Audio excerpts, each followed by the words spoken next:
Good evening. Welcome to People for Effective Government online event. We're glad to have you. I'm PEG board member Mark Kinney, and I'm joined by my co-moderator, Chris Venn, another PEG board member. PEG is a nonprofit, Spokane-based, nonpartisan coalition. Our mission is to support bipartisan approaches to governing, which are fiscally responsible, ensure an adequate social safety net, and promote a civil society. We have been holding in-person and online events for over 3 years. For those who are new to our events, we're very glad to have you with us this evening, and we look forward to seeing you at future PEG events. We are committed to changing the current political climate in which our two major parties have become increasingly polarized. We are working to encourage sincere and civil debate about challenges that our community and nations face, and about effective solutions to those challenges by providing speakers with information and perspectives on a variety of relevant topics. We are a small grassroots organization working with very shallow pockets. If you are finding these events helpful as you think about issues at the local, state, and federal level, please consider joining as a member or making a donation to PEG. We are a nonprofit relying on membership dues and donations to cover our costs. If you're interested in learning more about PEG and possibly becoming a member, please visit our website at www.pegnow.org. During tonight's presentation, audience members are welcome to submit questions at any time. Our speakers will answer as many questions as possible before we end the forum at around 8:30. Please be brief. You can ask several questions, but please submit only one question at a time, and please submit the question via the Q&A feature. This event is being recorded and will be posted on our website, www.pegnow.org, within a couple of weeks. Our topic tonight is current issues in law enforcement, and we're very fortunate to be joined by Spokane Chief of Police Craig Meidl and Sergeant Michael Russo of SVD's Special Victims Unit for a 90-minute moderated discussion of factors affecting law enforcement in the Spokane community. As I mentioned, online attendees will be invited to participate in a Q&A at the end of the webinar. Chief of Police Craig Meidl serves the City of Spokane community by overseeing over 400 commissioned and non-commissioned Spokane Police Department employees. Meidl joined the police department in 1994, where he served in patrol until his promotion to detective in 2000, sergeant in 2001, lieutenant in 2007, precinct captain in 2014, OOG assistant chief of police in 2015, and chief of police in September 2016. During his career, he's also served on the TAC and SWAT teams. He proudly served in the United States Marine Corps Active Reserves from 1989 to 1985. Chief Meidl holds a BA from Central Washington University with a major in law and justice and a minor in sociology, and a Master of Arts in organizational leadership from Gonzaga University with a servant leadership emphasis. Welcome, Chief. Thank you for joining us. Sergeant Michael Russo has served the City of Spokane and the Spokane Police Department for 20 years. He currently supervises the Special Victims Unit in the Investigative Division. Prior to working in SVU, he worked in internal affairs, conducting administrative investigations. He was promoted to sergeant in 2019, and at that time, he supervised a graveyard patrol unit. He has been a member of the SWAT team since 2007. He's currently a defensive tactics / use of force instructor and has helped facilitate that training since 2007. Sergeant Russo was born and raised in New York. He attended Queens College, the City University of New York. In 2003, his desire to make a positive impact on society led him to pursue a career in the law enforcement profession. So, Chief, like we discussed, the floor is yours. And if you want to just make your presentation, maybe you'll allow us to interject now and then, and we'll have questions for you afterwards. Absolutely. Thank you so much for having us here tonight. Definitely appreciate the invitation. My ultimate goal is to get Sergeant Russo to talk as much as possible. I think you're going to all love his accent that he brings to us from New York. So that is my ultimate goal. Let me start out first by just giving a 30,000-foot overview of where we are as a state. And then obviously what happens at the state level impacts us significantly at the city level.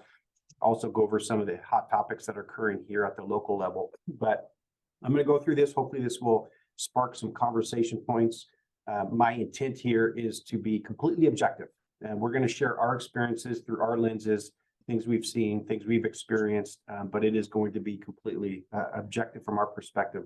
Let's start out with a hot topic that does not seem to get the traction in the media that it should. The latest Center for Disease report came out in it was basically covering dates from April of 2022 to April of 2023. And the CDC said Washington State led the country in percent of increases in overdose deaths, as well as the actual largest increase in raw numbers as well. So what does that mean? Again, this is based on data going from April of last year to April of this year. Washington State saw a 34.3% year-over-year increase in overdose deaths, which was up from 28% the previous month and 24% the month before that. So what does that mean that it's each month is going up? It means this is escalating. We're not stabilizing with the number of overdose deaths. Every single month so far, according to the CDC's own report, our overdose deaths are increasing. We are number one in the nation for overdose deaths. Just to give you a frame of reference, ours was up 34%, Oregon was up 23%, Nevada 23%. So if we're up 34%, what's the nationwide average? 1.7%. For those of us that live here in Spokane, we're always kind of curious what's going on in Idaho. Idaho is up 1.9% in overdose deaths. So again, nationwide average 1.7%, Washington State 34%. And again, just to put that in context of numbers, the raw increase in actual individuals, Washington State again saw the largest raw increase in overdose deaths during that same time period. 806 overdose deaths increased from April of last year to this year. California was 4th on the list. Oregon was 5th on the list. So we are the number one state in the nation also for raw numbers. So our per capita overdose deaths is 40 per 100,000. Oregon is 35.3, California 32, Idaho is at 20. So again, addiction, fentanyl, overdose deaths, huge. Again, we're number one in the nation. We certainly don't want to be in that position. Let's talk about the latest crime figures from WASPC. WASPC is the Washington Association of Sheriffs and Police Chiefs. They are tasked by the state with collecting statewide criminal data, scrubbing it, and coming out with a report annually. That report is then forwarded to FBI as official numbers. So when we're looking at last year compared to the year before, violent crime was up in Washington State almost 9%. Murders were up 16.6% in 2022. That is a record year since WASPC has been tracking this data in the early 80s. So we have a record number of homicides in Washington State last year. Overall crime in Washington State, according to WASPC's numbers, again, they get this from all different jurisdictions and agencies in Washington. In 2022, overall crime was up 8.5%. Robberies increased 18%. Vehicle theft, something we've really struggled with in Spokane for a number of years. Vehicle theft was up to 47,000 stolen vehicles in 2022 compared to 35,000 the prior year. That's a 34% increase in 2022 versus 2021. So there's 12,000 more cars stolen last year than the prior year. So this is really just reflecting what we're all experiencing. Our friends, families, colleagues are seeing this increase in crime across the state. It's not perception. The data shows that is a reality. Everything is increasing as well.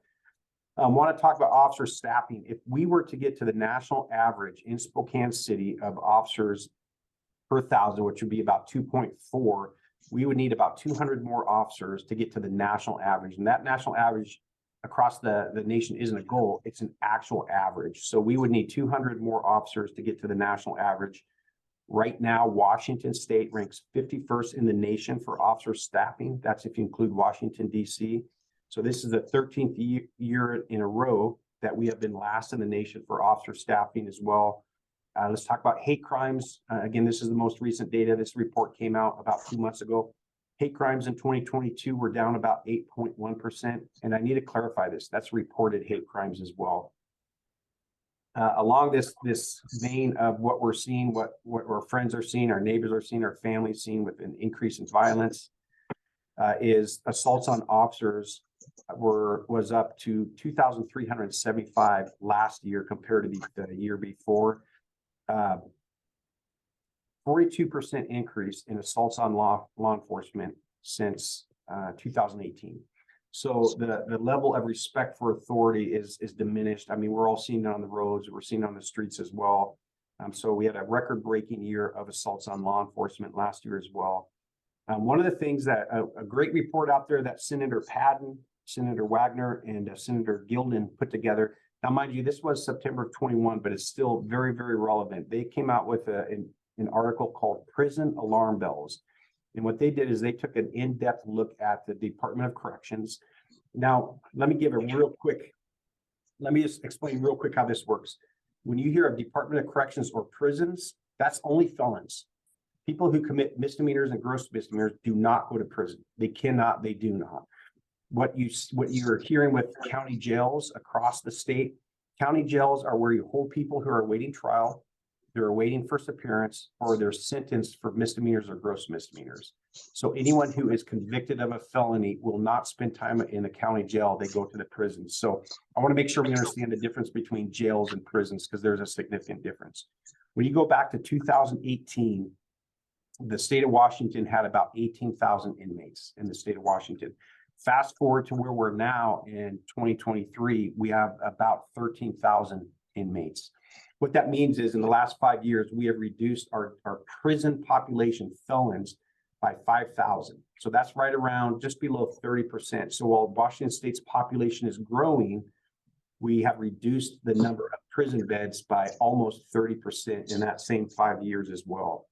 Something that kind of, I don't want to say I will say this was quietly enacted several years ago, and this was in Gross Substitute Senate Bill 5121. So that would have been in 2021. And this is expanding the eligibility for the graduated reentry program. The graduated reentry program basically allows people who are serving part of their sentence to serve that portion of their sentence in the community. So if you're sentenced for 2 years to prison by a judge, Department of Corrections can say, we're going to allow you to serve a certain part of that sentence in your community. This was expanded significantly in 2021. So I just want to read this to you real quick. For one track of individuals who basically have committed property crimes, by law, they are allowed to serve up to 5 months in the graduated reentry program. So if a judge sentences someone to 2 years for a property crime, they can spend the last 5 months of that in transitional housing in the community. If they are serving a violent crime, they can spend, I'm sorry, I got that backwards. They can spend up to, the property crime offenders can serve up to 18 months in the community. I got that backwards. Violent offenders can serve up to 5 months in the community, and that is considered part of their sentencing as well. So we're seeing a emptying out of prison beds. We're seeing these folks serve part of their sentence back in the community as well. There's so many layers to why we're seeing an increase in crime, I think, across the state. Certainly emptying out our prisons is one prong of that. And I want to talk again real quick about property crimes. I think all of us know someone, or we have been victims of property crime as well. This was a study done by Washington State University. It's a Dr. Macon. He's with the Department of Criminal Justice and Criminology. Now, this study was actually conducted in Tacoma, but Tacoma and Spokane are constantly vying for the second largest city in the state. So far, we've managed to stay as the second largest city, but a lot of the similar demographics. And what Dr. Macon's report is called Reducing Property Crime Key Factors and Data-Driven Solutions. What Dr. Macon found was that on average, an average offender, this is for burglaries, an average offender had 98 incidents of burglary. That's the average person in prison. To a high of one individual had 204 burglaries that was being incarcerated as well. So what I'm trying to paint a picture of this is we have a small group of the population that is committing a gross disproportionate amount of the crimes that are occurring. When we're talking about trying to save money by reducing prison beds or reducing the size of our jail or letting people back out in the community, There is there's a study out there called a crime cost index. And what that means is how much does an actual crime cost the community? And they list out anything from homicide, rape, robbery, serious assault, burglaries, larcenies, and motor thefts. Now, there's 3 different studies that I have in front of me, and each one is a little bit different based on the factors that they take into account. But if we want to talk about, let's just say burglaries, one of these studies show that every single burglary costs the community $5,000. That's in items that are stolen, repairs to whatever was damaged to force entry, stolen credit cards, stolen bank accounts, firearms. Another study also with burglaries indicated that every single burglary cost the community $4,000. And then the third one is called contingent valuation method. And what that means is that researchers are actually calling victims of a burglary and saying, how much did this burglary cost you? The third one, $29,000 per burglary. So that's not just damage. That's not just items that are stolen, credit cards that are then used fraudulently, or credit cards that are used fraudulently. That's also, of course, the repairs, time missed from work, et cetera, et cetera. So every single burglary on the low end, according to these 3 studies, every single burglary costs $4,000, and on the high end, up to $29,000. So as we're talking about the cost of incarcerations, especially for those who are repeat offenders, I think we have to look at what is the cost by not keeping people in jail who continually commit crimes, have shown by their behavior they're going to continue to victimize the community. And if we just average it out and say one burglary cost the community $5,000, and the list again goes on, vehicle thefts, about $9,000. 2 of the different researchers said every single vehicle theft costs the community $9,000 as well. So again, I want to throw that out because when we're talking about the expense of the justice system, we're either going to pay for it by holding offenders accountable who continue to victimize the community. There are repeat offenders, or we're going to pay it individually as individual homeowners who are getting burglarized, and it's not going to be us paying it with taxes of making sure we're holding the right people accountable. We're going to pay it individually. So that I just wanted to go over some of the things that we're struggling with in law enforcement. Most of those are, if not all of those, are applicable to Spokane City as well. If I can too, and then I'm going to ask Sergeant Russo to weigh in. So here's a couple things we're looking at. WASPC, again, the Washington Associations of Sheriffs and Police Chiefs. When we come into the 2024 legislative session, things that we would like the legislators to consider is changing, as an example, juvenile access to an attorney. So the law, about a year and a half ago, mandated anyone under the age of 18 that is believed to be a suspect in a crime, law enforcement is required to contact that attorney before officers interview them. So whether it's 2 in the afternoon or 2 in the morning, if you have someone under the age of 18 that you have reasonable suspicion was involved in a crime, before you can question them, you are required by law to contact an attorney. And what we have found with across the state is, of course, the attorney is telling the juvenile, nope, we're not going to provide a statement. So as we're seeing an increase in juvenile crime, we've had some issues with juveniles roaming around in packs at Riverfront Park or downtown. As we're seeing an increase in that juvenile crime, our ability to interview them has been restricted because we were required by law to contact the attorney. The attorney is always going to say no to that. Some of the other things we're looking at is trying to not increase taxes, but allow local jurisdictions to opt into diverting 0.1% that is now going to the state, and allowing jurisdictions to keep that 0.1%, again, not a new tax, but allow us to keep that in the community and use that money for hiring and retaining law enforcement officers. That's something we're very interested in. Pursuits. Right now, we can only pursue for a limited number of crimes. Folks know this. We cannot pursue for stolen vehicles. And I think that's one of the reasons you're seeing that huge, egregious rise in vehicle thefts. We simply are not allowed to pursue them. If an officer contacts a person in a stolen vehicle or tries to stop it, they can flee and we can do nothing to stop them. We're not allowed to stop them as well. And then again, one thing we may work through is asking the state legislators to help local jurisdictions with either jail construction or renovation. If you go back to 2022, you'll see that the state of Washington had a $15 billion surplus.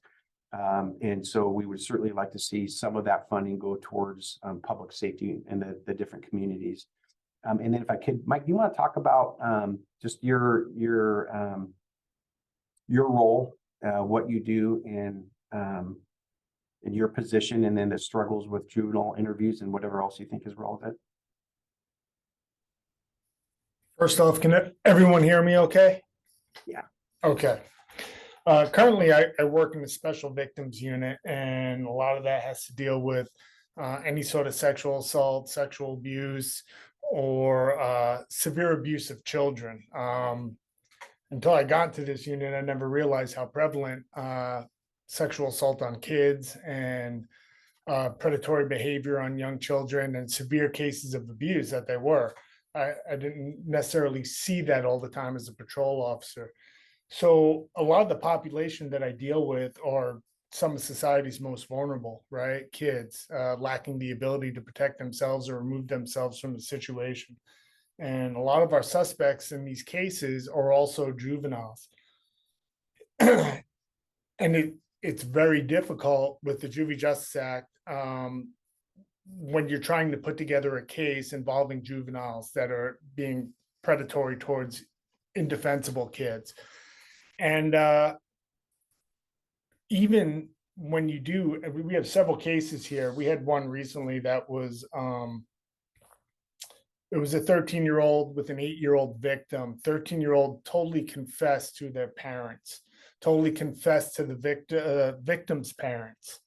And we had the opportunity to speak with them and interview them. And before we did that, we had to provide them counsel. And we had to get in touch with the juvenile public defender. The public defender was explained the whole situation. Pretty much all the cards were left on the table already. There's really nothing that we don't already know happened. It's just his opportunity to tell him why and how it went down. And, you know, the public defender invoked his rights for the kid, and the kid didn't provide a statement. There was still probable cause to charge the suspect in this, but it's cases like that to where you can no longer further an investigation because you can't talk to anybody. There are also, if you read like a conservative view of the law itself, you can see that a conservative reading of the statute, that even a non-suspect juvenile, right? We're not talking about someone that we believe committed the crime. A non-suspect juvenile, we need to provide them access to legal counsel before they can consent to anything, whether it be a search of a vehicle or what have you. And in cases like that, when we need information to further an investigation, and sometimes it could be a situation where, you know, somebody's safety may be at risk, we're sort of stonewalled and we're at an impasse. So it does create a lot of struggles. It's something I deal with and my detectives deal with on a daily basis because of the juveniles that are involved in the crimes that we deal with. And yeah, Chief, anything? How long has that law been in place, the Juvenile Act that constrains you? 2021, Chief, I believe. Since 2021? Yeah, that sounds right. Let me just give you another example that illustrates that. This was, I want to say within the last year, we had several juveniles under the age of 18 stealing vehicles, crashing them into gun dealerships to force entry in the middle of the night and stealing guns, and well over 50 firearms. Our detectives were able to identify them, learn that they were juveniles. One of the juveniles wanted to speak to law enforcement, said that he could tell law enforcement where the firearms were so we could recoup those firearms back. But again, because of this law, even though he was willing to talk to us, we had to wait until an attorney could be contacted. Took several days to line up that interview with the juvenile. He provided information on where the firearms were. Our detectives went to the location where they're supposed to be and then learned that they, in the process of waiting to interview that juvenile, those guns were gone. And again, so I just use those as examples. We actually changed our Miranda rights several years ago to make it easier for juveniles to understand. They're not complex legalese. Another challenge is we've had occasions where parents have wanted their child to talk to us. for a number of reasons. They understood that their child had done this. They want them to cooperate with the investigation. And as strange as it sounds, there's actually some parents out there that want their children to learn their lesson while they're young, and the consequences are smaller. And so they want law enforcement to talk, or they want their child to talk to law enforcement as well. A parent cannot waive those rights. So if this person's even 17 years old and the parents say, you are going to talk to law enforcement, or the 17-year-old says, I do want to talk to law enforcement, they have no choice. They have to contact the attorney, and the attorney will invoke for them as well. So I think that's an important prong, because I think we're going to just see that juvenile crime continue to escalate, because we have huge hurdles to trying to hold them accountable, even for those who do want to cooperate. So I think it's going to be interesting to watch that trend across the state as things continue to evolve. Could I add in there, Chief? Yeah. Okay. Yeah, and like another disturbing fact in this bill is the juvenile can't waive these rights. Even if the juvenile and the parents want to waive their rights and provide a statement or some sort of context to a situation, the officers need both the attorney and the juvenile's waiver to question them.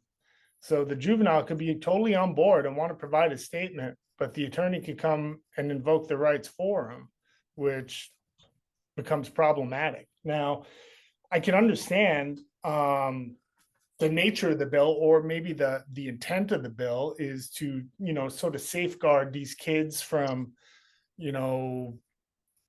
potentially, I don't know, but to safeguard children, right? Because we're trying to safeguard kids. But in my 20-year career, I've seen things take a trajectory that's sort of disturbing. Over the last several years, I've seen a callousness towards human life by the younger generation, these juveniles, and the increase in the type of crimes that are being committed. This is no longer someone smashed a mailbox with a baseball bat. I mean, we're talking about rape, and we're talking about shootings and drive-bys. So it's concerning, the societal trend. So Officer Russo, Sergeant Russo, you work in SVU, and you said that's mainly sexual assault type cases, and you've been talking about, that it happens even in with our children, juveniles. But is it an issue all across the population? Sexual assault? Yes. Oh, yes, absolutely. I mean, I bring up children because children are the most vulnerable parts of our society. Yeah, there's plenty of adult crimes going on. And unfortunately, in my position, I have to triage these cases because I have a limited amount of resources to work them. And, the priority goes to the kid that's being victimized that can't remove themselves from the situation. It's unfortunate. I wish I had more detectives, but I'm preaching to the choir. I mean, this is every department from coast to coast is dealing with a resource issue right now. Well, let's talk about that, Chief. You mentioned that to be brought up to the national average for a city our size, you would need 200 additional, is that commissioned officers? That's correct. Okay.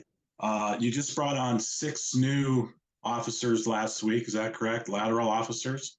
That's correct. Okay. Good. Are you getting most of your manpower that's coming on laterally or through the academy, or a mixture of both? Yeah, the majority of our new hires are going to be what we call entry level. And just to give you a little background on that, we've seen what happened. We try to maintain the same high standards for those we allow to become Spokane police officers. Many of you may be aware of an incident that happened in Memphis where you had an individual die. You had a subject that was very, very badly beaten. And when you go back and you do an autopsy on how it got to that point, you'll find that Memphis PD, going back to what Sergeant Russo was saying, they were hurting for law enforcement so badly that they lowered their standards. And some of that included allowing people who'd committed crimes in the past. I know there's many of you have probably heard of the Rampart scandal down in LAPD. And actually listened to a lieutenant come up and speak to Rampart. He said LAPD was struggling to fill their positions, so they lowered their hiring standards. One thing that we were committed to is we would rather run short on officers than lower our standards. We all know that one officer doing something 2,000 miles away can impact all of us. So when you hear we have a list of, let's say, 100 applicants, everyone thinks that's amazing. And it is. When I was applying, I remember applying for, and mind you, this was 3 decades ago, Pierce County. And they had 1,600 people apply for 2 positions in Pierce County. We are not anywhere near that now, but we only accept about 1 out of 20 people that apply for SPD as an entry level. And that's because of background decision-making, any myriad of reasons, but the main one being we do not want to lower standards. So when you hear a list of 100 people applying and passing the test, we may get 5 or 6 out of that actual list. When it comes to laterals, we're only hiring about 1 out of 3 laterals that apply. And again, because we want to keep that standard really high. But right now we have, when this contract was settled by the city, voted on unanimously by the city council, we had 8 laterals on our list within 2 weeks, 3 weeks. We currently have 4 laterals on our list.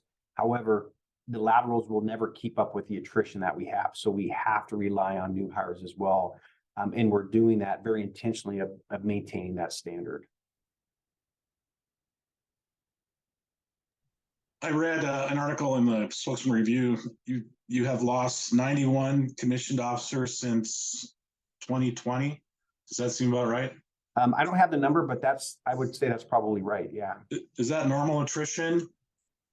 No, it's not. We across the nation, I think the defund, reimagine, reform, all of that rhetoric that was especially discussed at the national level, it had an impact on our officers, on their morale. And one of the things I've said is, our officers are not looking for people to stand on the mountaintop and scream out about how amazing they are. That's not what they're looking for.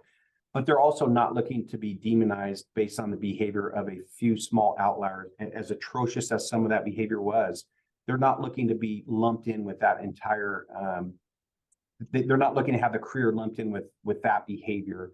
And I think it got to the point where they just felt, you know what, this is stressful. They're worried. They're worried about lawsuits. They're worried about going to prison. They're worried about allegations at some level. I think some of our officers, and not just ours, but some officers feel like, you know what, it's guilty until proven innocent. If you're being accused of something, then you did it until you prove otherwise. So that the morale issue was a huge struggle for us for those 2.5 years. And that would be why I think you saw a lot of that attrition. Okay, and you did bring up the budget. Your budget overall for 2023 is over $1 billion. No, the city's budget is. City's budget. Oh, I'm sorry. Yeah. The police budget is obviously part of that, but part of that is overtime budget that they build in as well. Correct. Correct. Now, do you think that if you had correct staffing for the need, that the overtime budget could be managed more effectively? Yep, absolutely. Yeah. When you go back and you look at a significant portion of our overtime,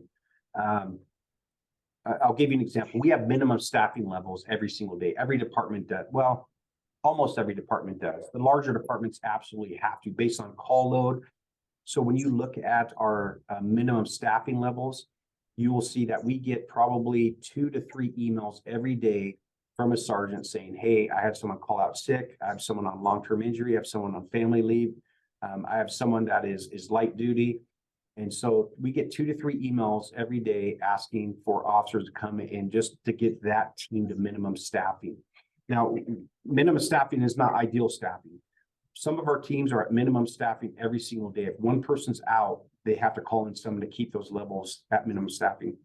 Other teams may have, 7 officers, but we'll allow 2 of those officers off to be at minimum staffing. If that 3rd officer calls out, then we have to call in another officer. So we do have flexibility built in. Every time someone takes a day off doesn't mean we call someone in. But earlier this summer, we had about 1 out of 5 positions on the department that we could not use. So 20% of our department was not usable because of vacancies, because they're in training, because they're injured, because they're on family leave. The big struggle was making sure we keep minimum staffing, and we did things to help mitigate that over time.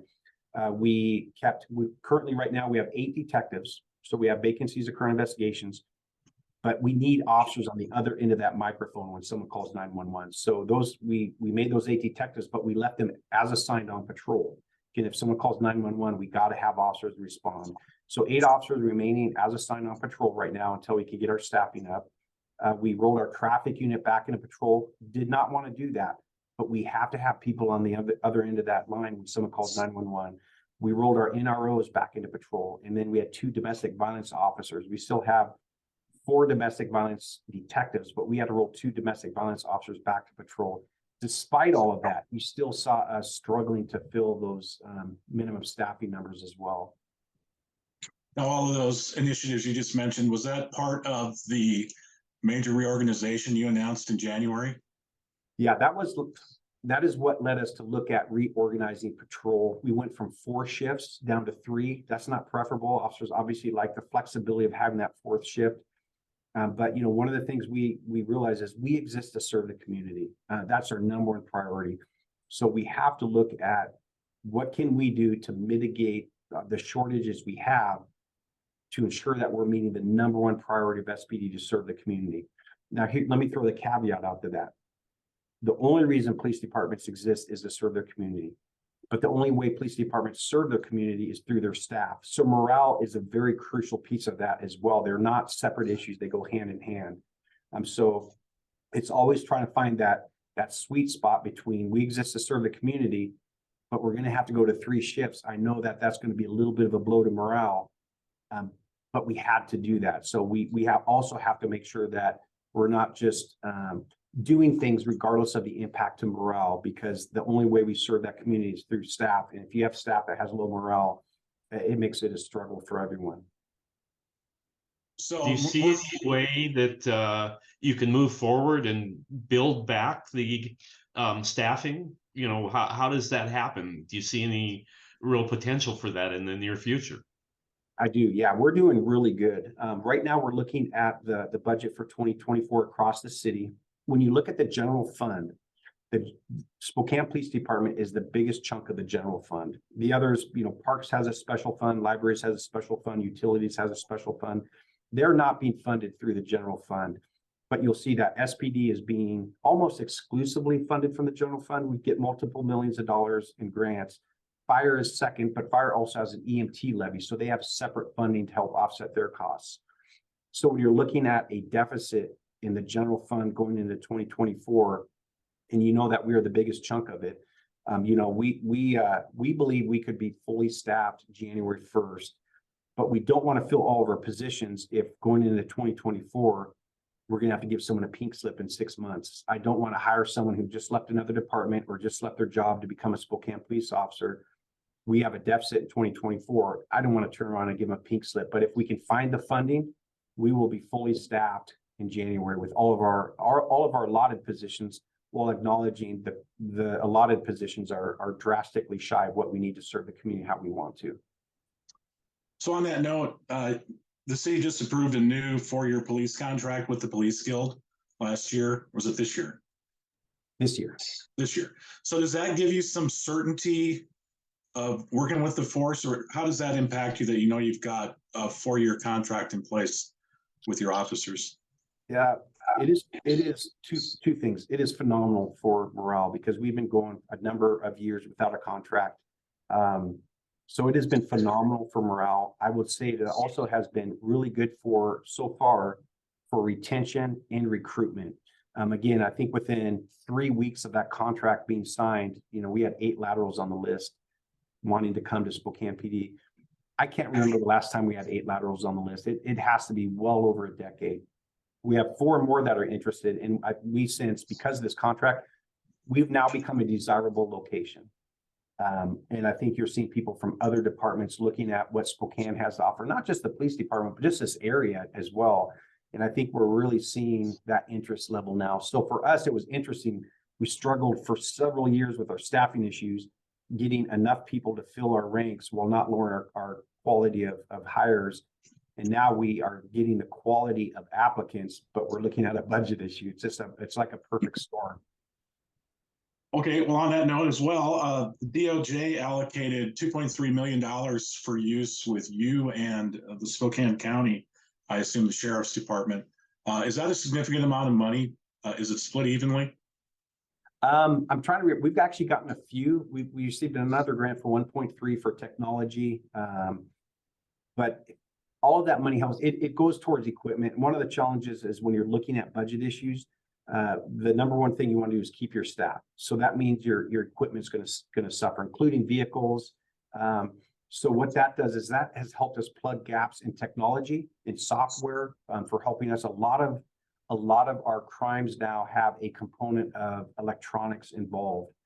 And so this is allowing us to move forward and start getting the technology and the equipment we need to investigate crimes that we struggled to investigate prior to this grant, because we just didn't have funding to buy the technology. And you all know technology, it evolves so quickly. And just when you think you get to where you're current and updated, technology advances again and leaps and bounds. So this will help plug that gap for us with technology. A lot of the criminal investigations that are on GPS, electronics, et cetera. So an example of that might be the dash mounted radar cameras that you're want to expand the use of. Yes. So one of the things, and that's traffic calming money, which is a separate fund. That traffic calming money comes from photo red, photo radar.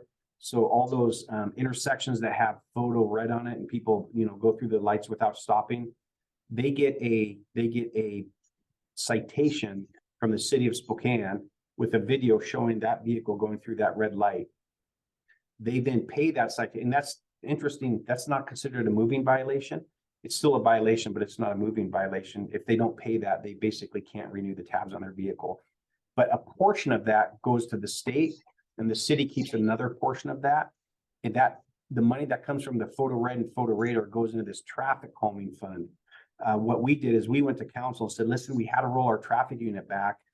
We still want to do traffic enforcement. Can we buy moving radars for the vehicle so we can put them in our patrol cars so that officers, when they're driving to and from calls, or they're just driving around, they can have that on, and that will allow them to stop a lot of the speeders that we're seeing out there almost every day. So I have just a basic question. When we see a patrol car, are we seeing one officer in it usually? Yeah, we typically do single officer cars, single officer cars. Now you may see two if they're with an FTO. We'll have a probationer with an FTO. So you're going to see two officers in that car when they're with an FTO. Or at times, if an officer says, hey, I had court today, I'm pretty tired, I only got 4 hours of sleep. We may tell, the sergeants may say, okay, why don't you double up then? So there, you may see two officers, but overwhelmingly, when you see two officers in a car, it's going to be someone's in training. I guess my point was that when I see a police officer pull up next to me, they're usually looking at a computer. They're probably listening to the radio. They've got, so many things going on that they have to drive the car. It just seems like it is almost an overwhelming, responsibility that they're trying to do there. And I guess it makes sense to me to give them more technology to be more effective. Yeah, absolutely. I think our officers are amazing. I remember when I would actually worked patrol for a living, I would have civilian ride-alongs with me, and you'd be in the middle of a conversation, and all of a sudden I'd pick up the microphone that acknowledged my call sign. I was dispatched to a call, and they would comment about how good officers are at that multitasking. And so again, it can be overwhelming. After you do it for a while, our officers get to become so good at multitasking. But technology is a game changer, and we're looking at trying to leverage funds to work with the county on their crime control center, real crime center, real-time crime center. So we're always looking to evolve using technology as well to make us more effective. Okay. An issue earlier the year was locating a precinct in the East Central community. And how's that been going? So that has gone very well. There's a lot of effort into trying to get that location. Before that, our South Precinct was on the second floor of, I believe it was a nunnery. And it was meant to be temporary. It was only meant to be 6 months, and that turned out to be something like 4 or 5 years. So the city agreed to, this was under the prior mayor, the city agreed to do a land swap with the library. That the location we're at now is too small for what the library's needs were for East Central. So the city agreed, we will give you land if you are willing to let us have this facility. And under the prior administration, there was an agreement, we need a south precinct. So, you know, I know multiple times we had officers go door to door, knocking on doors, talking to neighbors. How do they feel about having a police precinct in their neighborhood? Frida Gandy, the director for the Martin Luther King Center, was very, very supportive of it. Michael Brown, who owns Fresh Soul, the food and restaurant down there, he was supportive, as were a number of others. So we're so far things are going good. It seems like a lot of the consternation surrounding that location by some has diminished. Okay, great. I'd just like to remind our guests that you can submit questions in the Q&A. We do have a couple and we'll get to those. I do have another question about some new technology you're using. You might call it new technology. You are employing new restraint tools when you're transporting folks. How did that come about? So like technology, other aspects, other equipment with law enforcement is constantly evolving as well. There are times where we will get someone that we're required to arrest, either by the law, they broke the law, they victimized someone, so we're required to arrest them. Some of them are very violent. This probably isn't going to shock anyone. Some of them don't want to go to jail. Actually, probably none of them want to go to jail. But some of them will be a lot more violent, whether that's trying to bang their head on the shield in the car, kicking at officers, flailing their arms. So there are times where we have to restrain them at a higher level than just handcuffs. So there used to be a tether. It was called leg restraint. It was basically a tether that allowed us to lay them flat. The goal was to pull their back legs up at a 90 degree and then tether their legs to the handcuffs so they can't kick officers, they can't kick the windows. And it was an effective tool, but we also look around the nation and see where some of these individuals have passed away because of asphyxiation and things associated with that positioning. There's other factors involved, drugs on board, things of that nature, the exhausting themselves, fighting and resisting officers. But what we did is we found a new device that allows us to basically sit the individual up and still immobilize them where they can sit up just like we're all sitting right now, but they don't have an opportunity to headbutt officers, to bang their head against the shield, to kick at officers. And those things cost money. We don't have the equipment budget we would like, but we did order, I want to say, this was quite a few months ago, but something like 20 of those. That may be a little bit off. And so far, they're very, very effective. And the officers like using them? Yes, they take more time to get the person in the equipment, but once they're in the equipment, like I said, it's just like us sitting here now. But the officers do like those. Right, and anytime you introduce new technology, you have to spend money training folks, I'm sure. Absolutely correct. Yeah, so we're required, Washington State Criminal Justice Training Commission requires every single law enforcement officer, whether you're police or whether you're a deputy anywhere in the state, to go through 24 hours of ongoing training every year. So we call those in-services. We have typically 3 of those a year. And so what we do is we take that opportunity to train our officers, since they're required to go through it. We basically do over the course of about 5 weeks, and it's 1 full day. So we take that opportunity to train our officers on new equipment like this restraint device. Well, let's involve Sergeant Russo again. So we read your bio. You've done a lot of things, but currently you're in charge of SVU. How long has Spokane had an SVU unit? Well, geez, I don't know if Chief could add to this, but as long as I've been here, 20 years, or maybe just prior to that, it was all lumped in together as a major crimes unit as a whole. But now, I don't know when exactly it happened, but as long as I can remember, it's split into major crimes, and then you have special victims unit. They're sort of lumped together, but special victims unit strictly deals with sexual assaults. Do you have women on that team? I do, yes.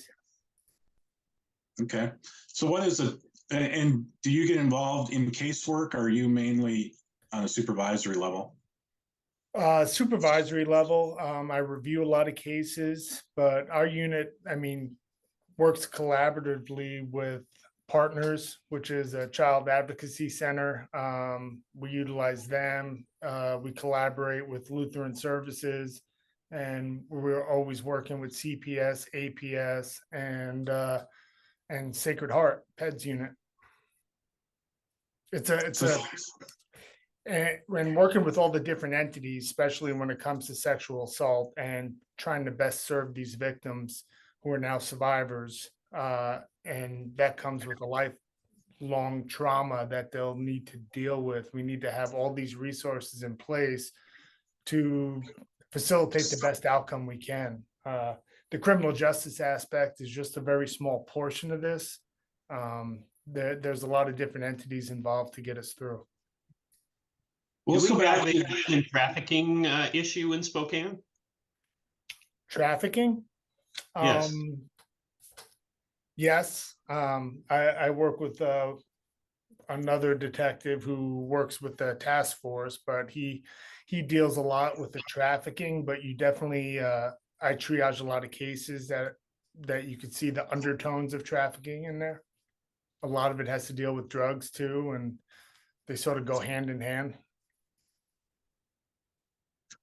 So, Chief, in your statement, you referenced figures that were statewide mainly for the crime statistics.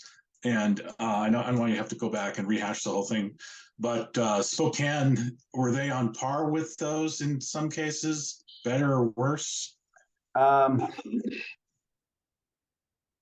Yes. So if we just take a quick look at, let me get to it here real quick here. If we look at Spokane's crime, yeah, our vehicle thefts were up significantly. Homicides were up last year as well. So yeah, I would say that the short answer is yes, we were on par with where the rest of the state is. And again, just looking at our latest crime numbers, this is comparing where we are this year compared to last year. And I just ask everyone to remember last year was a fairly high year. So these are increases this year, year to date over last year as well. Commercial robberies are up 14%. Aggravated assaults, non-domestic violence are up 15%. So violent crime right now in the city of Spokane is up 8% when compared to the same time last year. If we're looking at vehicle theft, we've made a focused effort to go after people who are stealing vehicles. Some of you may have read an article where we arrested 2 juveniles who are out stealing primarily Kias. We were able to get those 2 13, 14-year-olds in custody, and our vehicle thefts plummeted. But we're still about 1% above where we were last year for vehicle thefts. Garage burglaries are up 25%. Residential burglaries are up 7%. But when you're looking at larceny meaning like theft, any kind of theft, larcenies across the city are down 5%. But I need to add the caveat, that's reported thefts that are, I feel there's a lot of frustration from the community because of the crime. And I'm just telling you all this based on what I'm hearing. And so there's always, no matter where you're at in the United States, there's always going to be a certain amount of crime that goes unreported. And thefts are going to be one of those as well. And so our reported thefts across the city are down about 5%. But again, you're looking at garage burglaries are up, residential burglaries are up, vehicle thefts are up 1%. But because of the diminished larcenies being reported, our property crime total is down about 2.5%. Violent crime is up about 8.8%. So you're saying that the 2 juveniles you arrested for the Kia theft, after that happened, the incidents dropped remarkably? Yeah, specifically for the Kias. Yeah, we were seeing double-digit Kia thefts every single week. And we don't think they're the only ones responsible, but we do know that they were responsible for a significant number of those. One of them was hiding in the closet. The other one was a middle schooler returning home from school when we arrested him. So again, these are 13, 14-year-olds out committing these kinds of crimes. My brother lives in Minneapolis. He had his Kia stolen, and it's gone. But yeah, thank goodness it was a company car. Yep, absolutely. Okay. And then talking about crime, can you tell us more about your new zero tolerance crime policy and how, or what you foresee that being? Yeah, one of the things is, the area around Second Division, the number of complaints we've received from business owners, people trying to shop down there, complaints of people saying, I can't sustain this, I'm going to shut my business down, just continue to escalate throughout the year. And we've had, shootings, robberies, rapes, open drug use, open drug dealing. And I remember I heard one person describe it as looking like Beirut. Another person said it looks like a third world country in that area. And there was times where there's 50 or 60 people congregating in that area.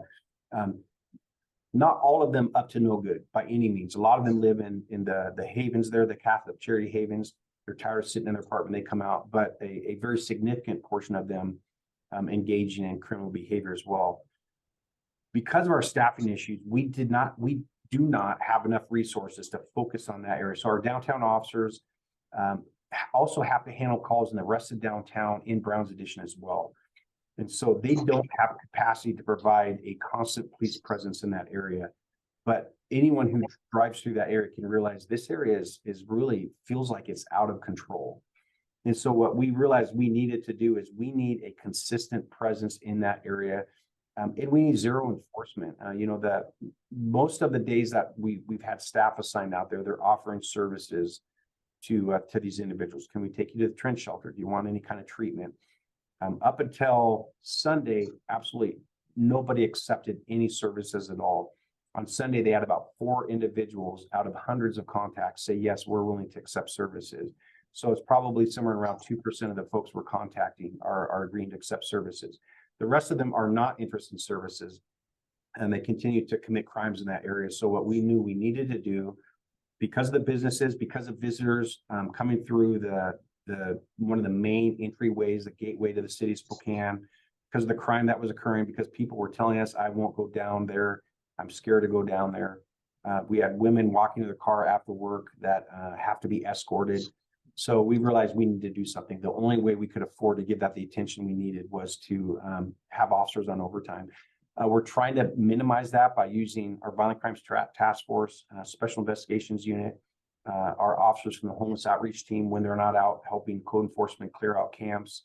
We also provide extra duty officers for the East Trench Shelter. So we've told them we want you to divert to this area as well. So we're trying to do it with on duty resources. It's just not enough to maintain that presence that we need there. You just said something interesting, and Chris, you might have a question on this, but you have a homeless outreach team, and who's that comprised of? So originally, the homeless outreach team is really led by code enforcement. Spokane Police Department participates with them. The initial goal was that service providers go out with this homeless outreach team. We've had this one concept or another for the last several years where we would partner with code enforcement, and they will take complaints as they come in. People call 311, report these, and they will start going out to these camps to clear out the camps, clear out the garbage, the refuse, the needles. But one of the things code enforcement has said is we're not comfortable going into these camps unless we have law enforcement. Some of these individuals can be very violent. What the service providers have told us is that these folks, we can't connect with these folks when law enforcement is there.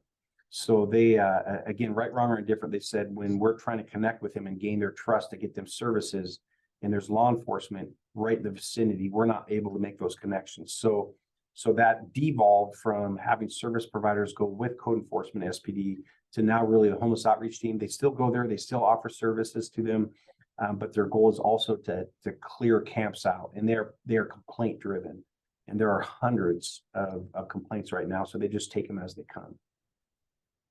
Chris, did you have a follow-up on that? Yeah, it's sort of a little bit of a broader question. I understand both in dealing with homeless and your other encounters that mental health issues are huge. And I wonder how are your officers trained to deal with that? Do you feel like you're the best people to deal with that? When I've had encounters with people who are obviously disturbed, I don't know what to do with it. Yeah, so we received a grant through the state several years ago to start what we call a co-deployed team. And this is a regional team, Spokane Police Department, Spokane County Sheriff's Office, Spokane Valley Police, each contribute officers or deputies, and they will go out and literally spend their entire day riding with a mental health counselor. And their job is to go anywhere in the county where someone is having a mental health crisis.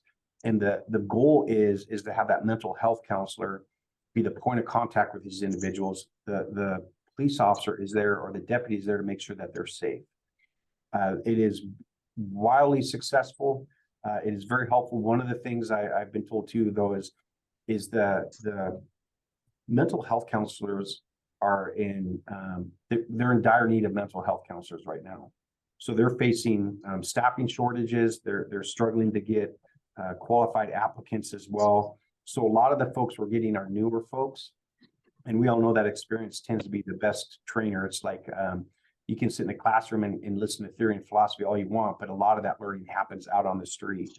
Our officers, I'm told, are extremely adept at talking with these individuals, talking them down as well, just because they've been doing this for years and years. So we do assign full-time law enforcement to work with the mental health counselors.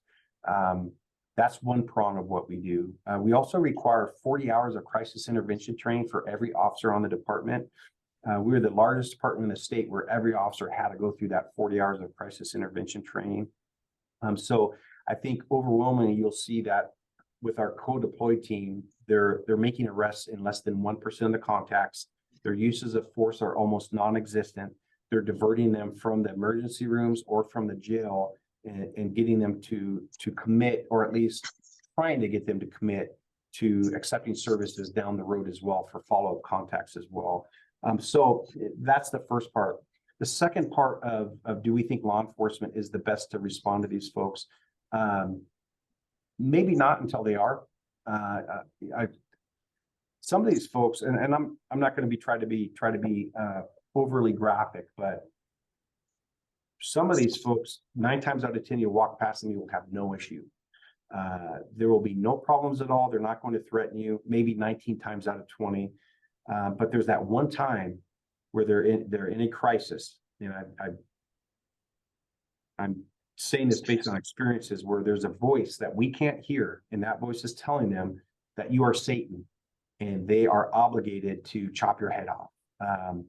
And so it's a safety issue for our mental health counselors, because are they going to visit them those 19 times or that one time out of 20 where they're going to be a victim of violence? If you remember, over by Brown's Addition, we just had a home health check by a medical professional who would go to various homes to check on people that needed care, that didn't need to be in the hospital. If you recall, this gentleman went to check on the elderly lady. The grandmother's grandson came home and ended up shooting and killing that person. And that, so that there's always a danger when you're dealing with this clientele. So we typically things go okay, but there's a high enough occurrences where things don't, that it would make sense to have at least officers nearby in case things deteriorate. Mm-hmm. You're muted, Mark. There we go. Sorry about that. One thing you talked about, Chief, was that there are, residents of some of the Catholic Charities housing down in the 2nd and Division area and around those environs. I've read some stories about how they are often victims of the crime. That's absolutely, yeah. It's not just the businesses or visitors or people trying to get gas or go to one of the many stores down there. Many of them are also victims that are congregating down there as well. That is absolutely correct. Right. Some of those folks are vulnerable to one degree or another, and they're seen to have resources where some of the other folks think, I would like to have that. Yeah, that's a great point. We would like to get him off the street. We had a homicide here several weeks ago, a gentleman that was stabbed in the middle of the night. That was a homeless person just trying to get sleep. So there are some that in that population that are predators, and there are some in that population that are absolutely victims as well. There's a relevant question here from the audience. You say 2% of these individuals want help. What is the plan for dealing with those who do not want help? And how will you move forward in getting the results that will affect the community? Yeah, that is a great question. Next question. No, I'm just kidding. It's what is the community's philosophy? I mean, that's really what it boils down to. What, as a community, what do we want our philosophy to be?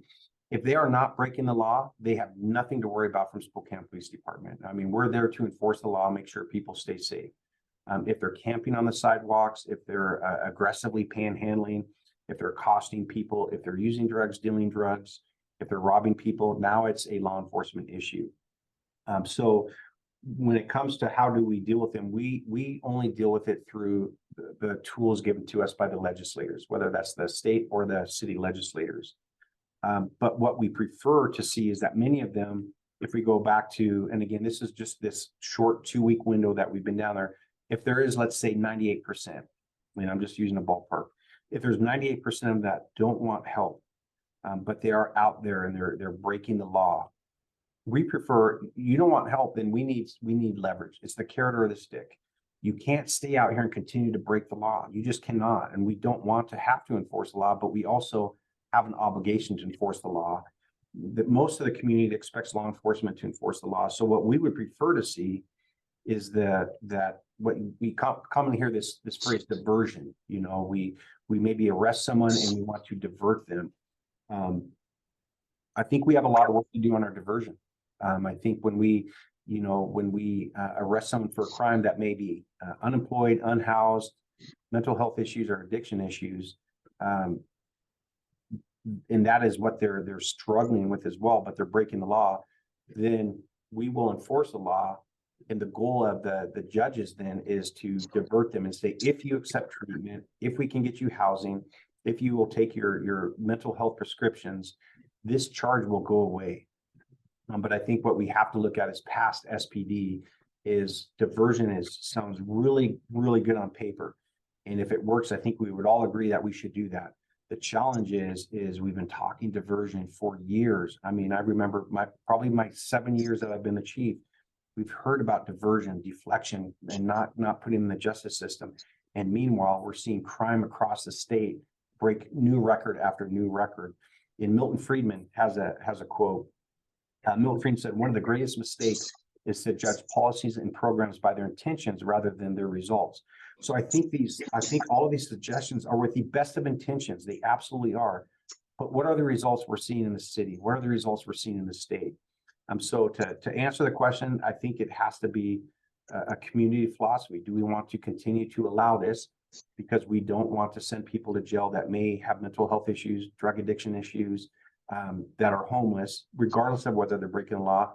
Or we have to say, you know what, we want to get you help. We're trying to get you help. We have enough help. You're not accepting it. So now it's time for us to protect the community from you. There has to be that balance in there.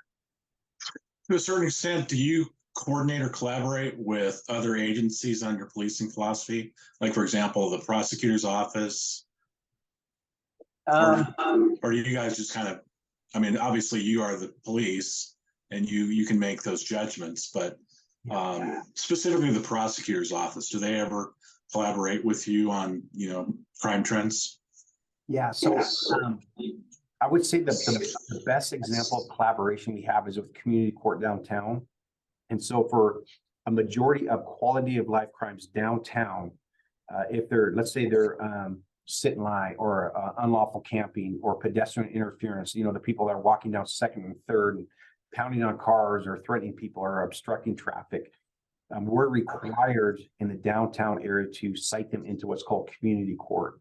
The whole concept behind community court is to have all these service providers there that can get them driver's license, shelter, homes, addiction treatment, mental health treatment, a whole gambit of services. And what community court is expected to do is say, we want you to accept these services. We have all these service providers here once a week. And then the person is expected to accept those services. And if they relapse, then the expectation is they go back to the judge and the judge decides, what am I going to do with you next? I tell you that because they will sit down, community court will staff, the judge will sit down with the city prosecutor, city public defender, SPD plays a role in that as well. And they'll talk about, they know these people so well, they know them by name, and they'll say, hey, Steve, we had issues with Steve again last week. He's acting out again. And so that's the collaboration I think we have with prosecutors, but also the public defenders and the judges. Beyond community court, when you're looking out across the rest of the city, you know, we try to do our role, and then we trust the prosecutors to try to do their role as well. Okay, thanks. Just a couple more questions I have, and then we have another one in our queue there. But it seems to me, I don't know, frequently we're hearing about pedestrian versus auto accidents, and it seems like a lot of them are downtown. What do you think is happening there?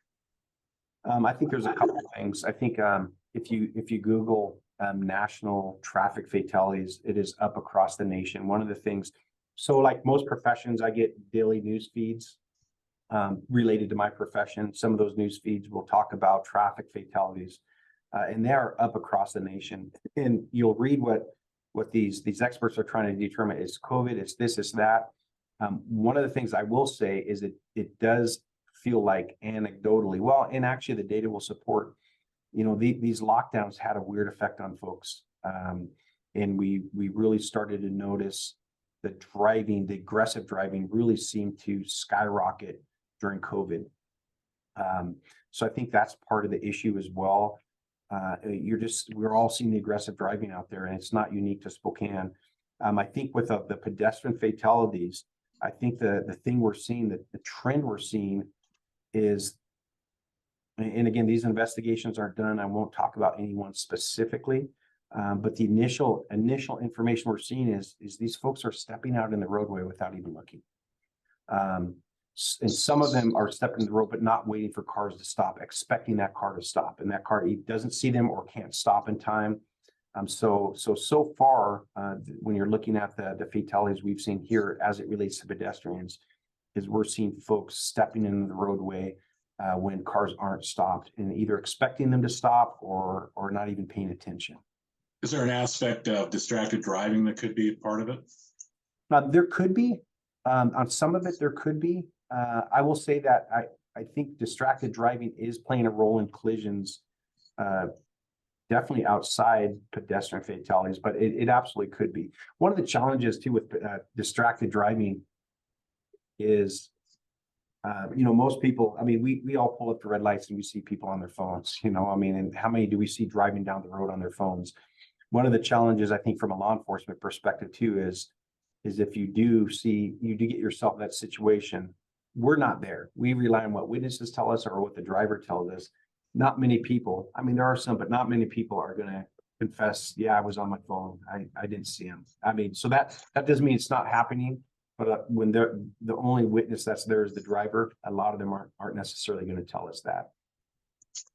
No. Chris, did you have a question? I have a couple from early in the session. Go back, one of the first ones, I thought the law regarding vehicle chases was revised last year.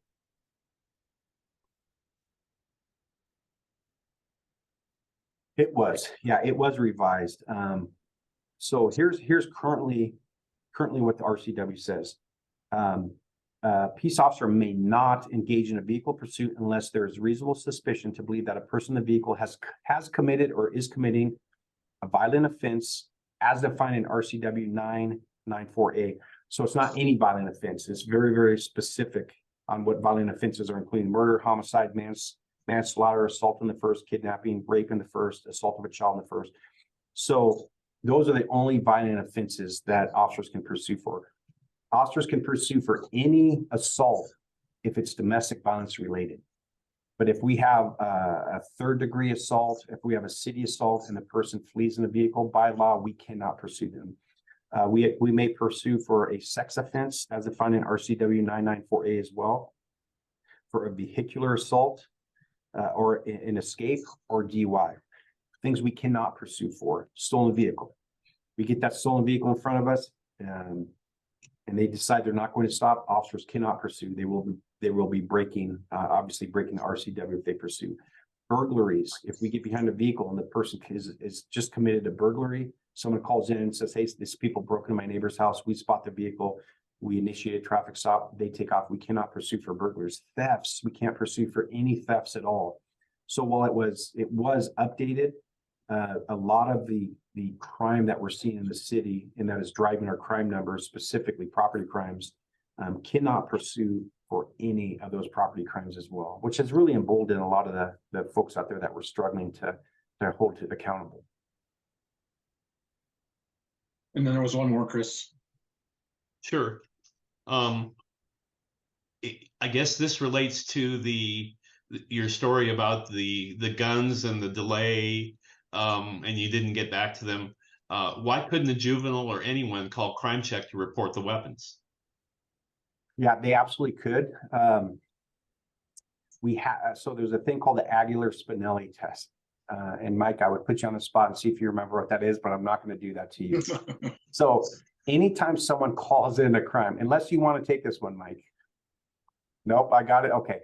So the Aguilar-Spinelli test, which means the officer must have reason to believe the person is credible and reliable. So anonymous complaints, especially like that, it's nice. We appreciate you sharing that, but we have to be able to prove that this person was reliable. In other words, they're not lying to us and credible, they're believable. How would they have access to that information? And before we are allowed to initiate any kind of search warrant or action based on that behavior, we are required to prove those two prongs. So an anonymous complaint would not be a benefit. Even if someone called in, hey, I'm Mark Kinney and there are guns in this house. Okay, we could do some quick background, say, Mark, you're credible, but how do you know that information is there? We have to be able to say, an example would be if you said, I was in there and I saw the guns in there. Okay, how do you know those were the right guns? We have to be able to prove those were those specific guns and that you're credible and reliable. Okay. Let me just add one caveat to that. So this can cause some frustration with folks sometimes too, is we get folks that say they're dealing drugs. I've just told you they're dealing drugs. Why can't you go arrest them? We have to do an investigation. We have to actually buy drugs from that person.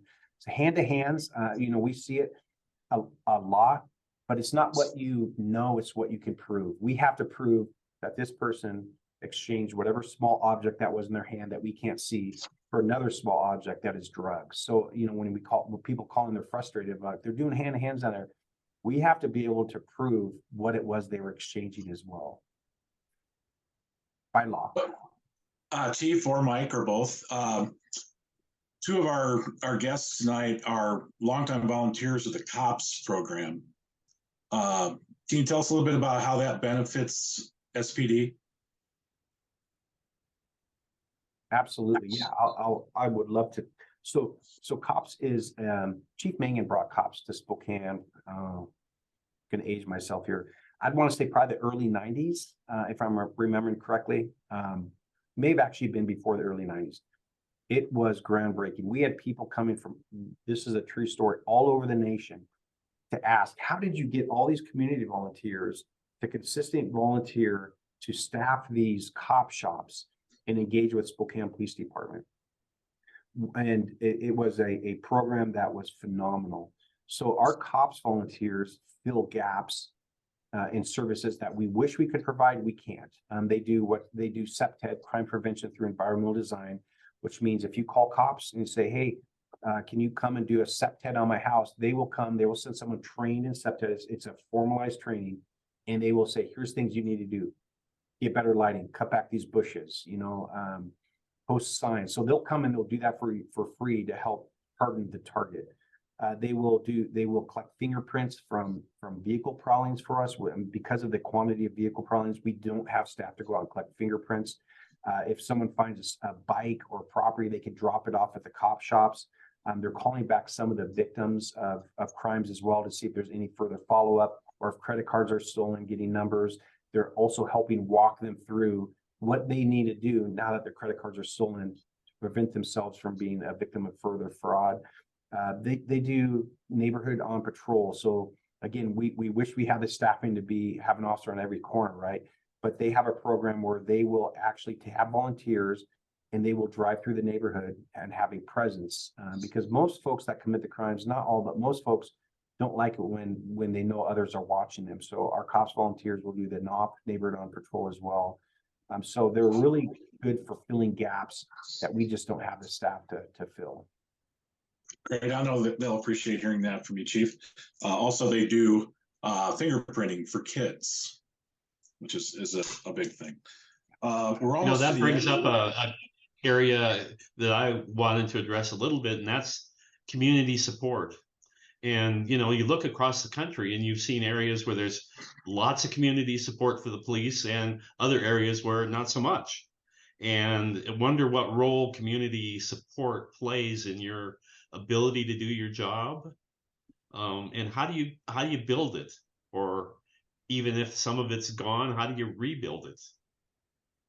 Yeah, those are good questions. I absolutely cannot overstate the level of community support we had for these last 2.5, 3 years, when all of this rhetoric about defund, reimagine, reform, abolish, banish the police, we would have lost, I believe we would have lost significantly more officers had the community not come out in droves to support the Spokane Police Department. Sometimes at their own risk, because as soon, for some of these folks, as soon as they come out and publicly say we support law enforcement, they get a target on them. It's just, that's sadly the way it seems things have gone. But despite that, they came out and supported law enforcement. I remember we hired some laterals from the west side. This is a true story. And I saw one of the laterals up in the locker room probably a couple months after he had started here. And I just said, hey, how things going? He said, I absolutely love it. When he used to walk down the street in a city on the west side, he said people would literally stop on the sidewalk and turn around and give him the middle finger. And he said these were some of these folks were business folks dressed by attire. They would stop what they were doing. He said, I come here and I can't buy my coffee because everyone is offering. I'm in a drive-through. They're buying my coffee for me. If I go in to buy coffee, they've already paid for it. The people coming up and saying, thank you for what you do. We support you. Overwhelming. That is exactly what kept us from losing more officers than that 90 something that we did lose. So that's been huge. One of the things I tell our new hires, I'm the last interview before we offer someone a job to be a police officer. And I explained to them, there's this bank called the Goodwill Bank. And I certainly did not come up with this philosophy at all. But it's the law enforcement agencies have a Goodwill Bank with their community. And that Goodwill Bank is slowly accumulated through contacts, through community engagement, for doing things like this, showing up to different forums, showing up to schools, all of these different things. But it's also the hundreds of contacts that we're making every day on traffic stops, on reports, even arresting someone. So every contact is an opportunity to deposit in that Goodwill Bank or withdraw from the Goodwill Bank. So we could have amazing community outreach unit.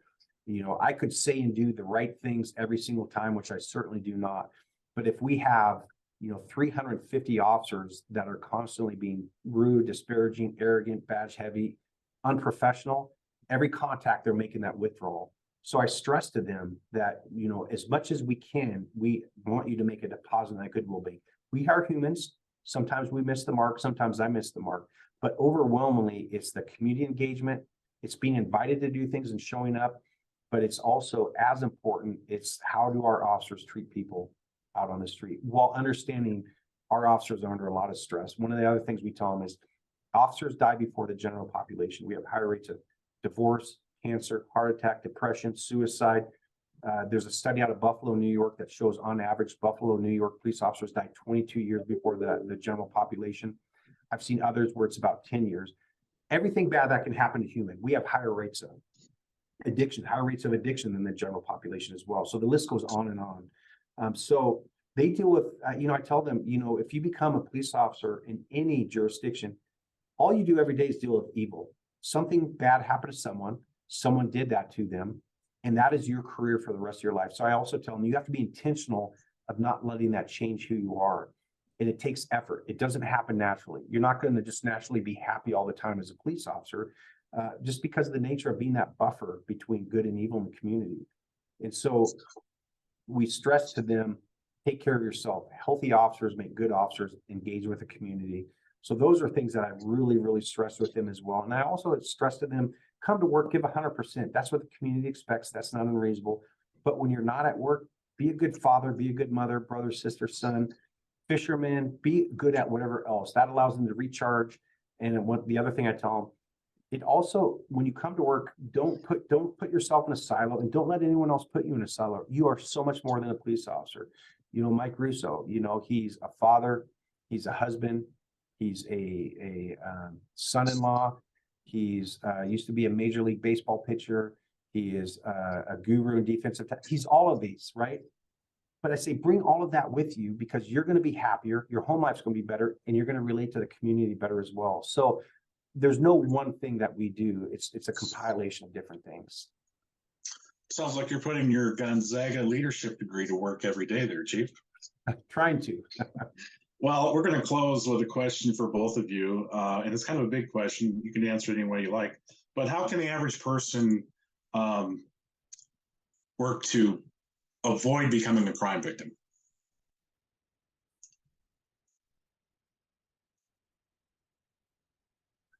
Mike, I can start by answering that. And if you want to draw on any themes that you've seen as a sergeant, as an officer, or even in the special victims unit, or are there things people could have potentially done to avoid being in that scenario?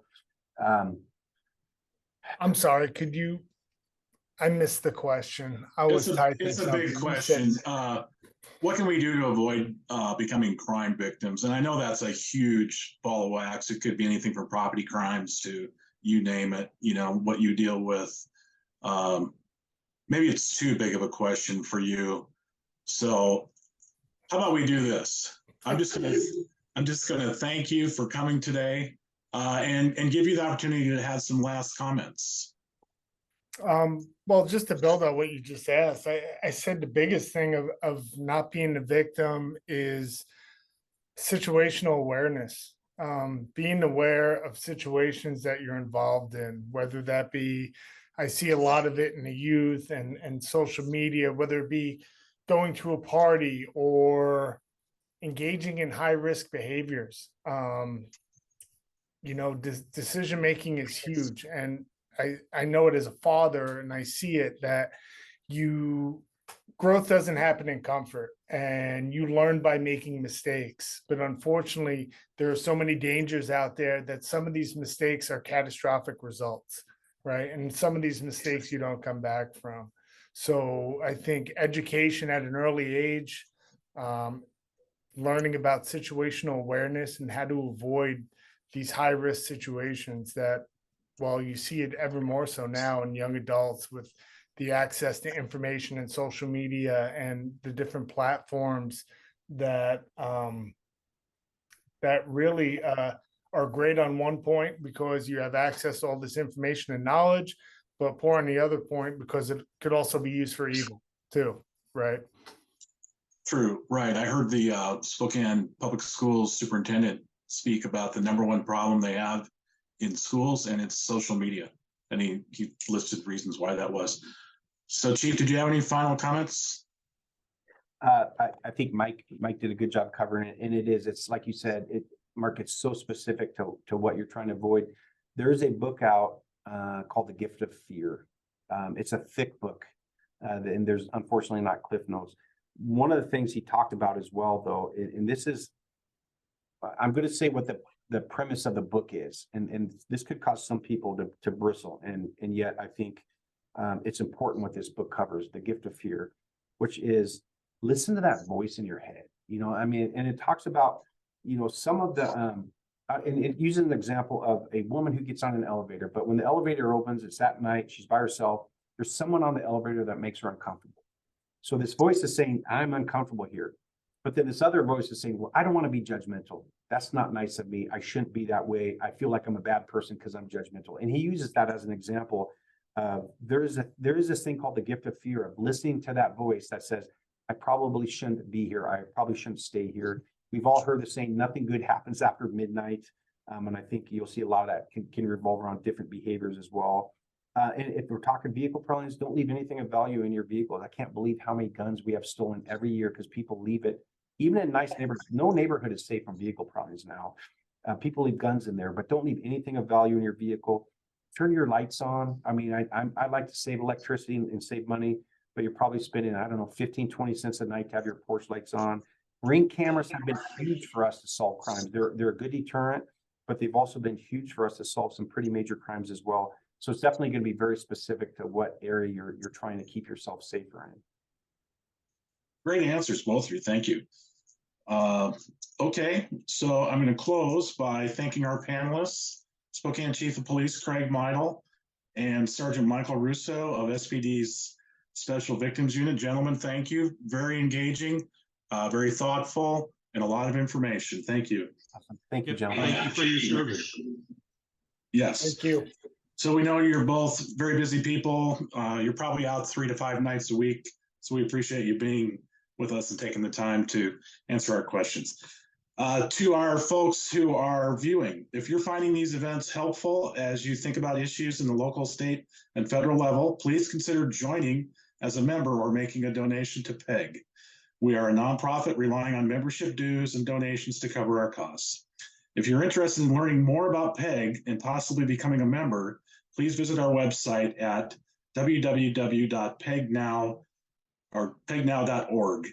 We do have another webinar coming up. It's tentatively for October 9th, and it's going to be with former U.S. Ambassador Ryan Crocker. Be very interesting. He'll probably be dealing with, the world situation, particularly Ukraine and China and other areas. So watch our website, watch our Facebook page for that. On behalf of the PEG board and membership, again, we wish to extend our gratitude to our speakers, your willingness to spend the evening with us exploring these topics. Thanks also to the audience who are so much part of the work we do. The video from this evening's forum will be posted on PEG's website in a couple of weeks. Have a good evening, and gentlemen, thank you.